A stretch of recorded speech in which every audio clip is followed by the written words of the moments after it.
হ্যামিল্টনেও পাকিস্তানকে হারালো নিউজিল্যান্ড। হারের বৃত্তে ঘুরপাক খাচ্ছে পাকিস্তান, নিউজিল্যান্ডেও টানা হেরে যাচ্ছে তারা। দ্বিতীয় টি-20তেও সফরকারীদের হারের তেতো স্বাদ নিয়েছে কিউইরা। হ্যামিল্টনের ম্যাচে পাকিস্তানের হার 21 রানে।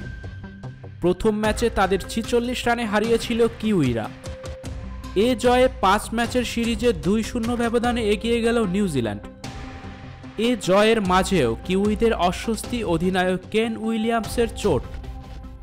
ব্যাটিংয়ের সময় হ্যামস্ট্রিংয়ের চোট নিয়ে মাঠ ছেড়ে যান তিনি। সিরিজের বাকি ম্যাচগুলোতে উইলিয়ামসনের খেলা নিয়েও তৈরি হয়েছে ঘোর সংশয়। প্রথমে ব্যাট করে ফিন অ্যালেনের হাফ সেঞ্চুরিতে 8 উইকেটে 194 রান করে নিউজিল্যান্ড। 5টি ছক্কা এবং 7টি চারে 41 বলে 74 রানের বিস্ফোরক ইনিংস খেলেন অ্যালেন। পাকিস্তানের হয়ে 38 রানে 3 উইকেট নেন হারিস রৌফ।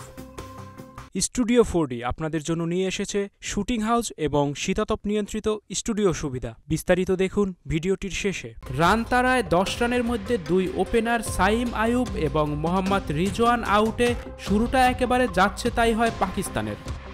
তবে সাবেক অধিনায়ক বাবর আজম ও ফখর জামানের ঝোড়ো ব্যাটিং দারুণভাবে ম্যাচেও ফেরে সফরকারীরা। শুরুর ধাক্কা সামলে দলকে জয়ের রাস্তাও তৈরি করে দিয়েছিলেন তারা। হাফ সেঞ্চুরি করেছেন বাবর ও ফখর দুজনই।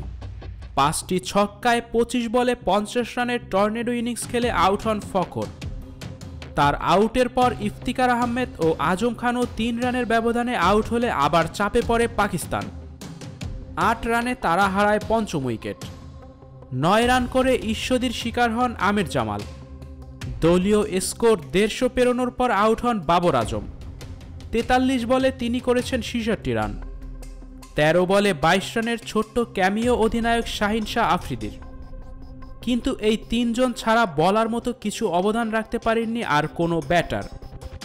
সম্ভাবনা জাগিয়েও তাই হারের তেতো স্বাদ নিয়ে মাঠ ছাড়তে হয়েছে পাকিস্তানকে। 19.3 ওভারে 173 রানে অল আউট হয় সফরকারীরা। অ্যাডাম মিলনে নেন 4 wicket.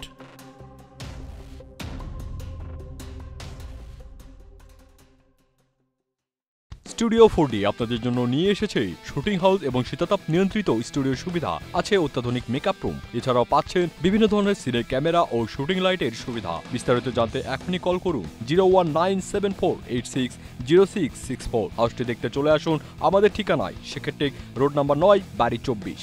Icon focus 24 TV powered by 4D Fourth Dimension। আমাদের চ্যানেলটি সাবস্ক্রাইব করে আমাদের সাথে থাকুন।